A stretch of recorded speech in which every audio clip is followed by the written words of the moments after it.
If you're like me, your faith has highs, it has lows, it ebbs and flows.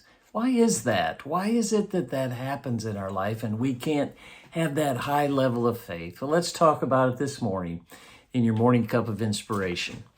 The story in the Bible, Mark, the 5th chapter, Jairus, a Jewish official. I think you're going to be able to relate to him.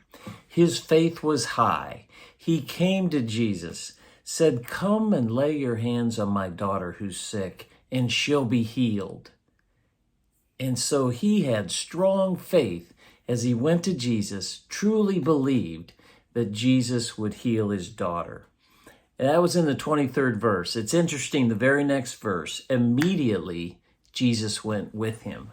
You know, when we pray, when we go to Jesus, when we pray to him, he immediately responds.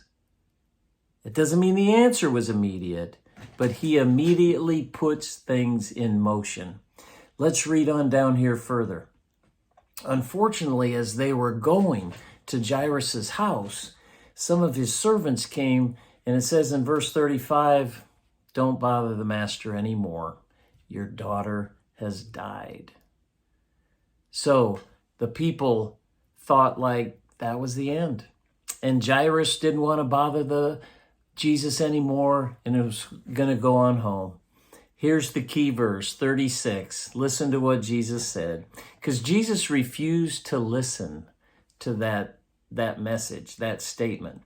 And he tells Jairus, don't yield to fear. All you need to do is keep on believing. If you don't hear anything else I say in this 3 minutes, listen to that.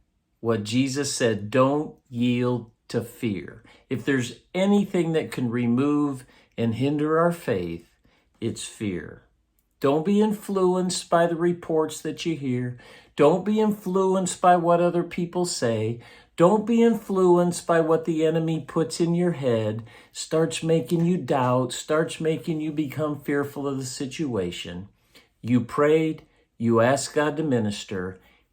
He immediately began that process. You probably know the end of the story. Jesus went on into the house, and by the end of it, in verse 42, it says the girl sat up, got to her feet, and started to walk around. Jesus did the ultimate healing. But fear had to be removed. Faith had to be initiated. So whatever you're believing for today, don't let fear come into play. Keep on believing and trust God. The answer's in motion. Have faith until it's arrived. God bless. Thanks for joining me for that morning cup of inspiration, and we'll see you next time.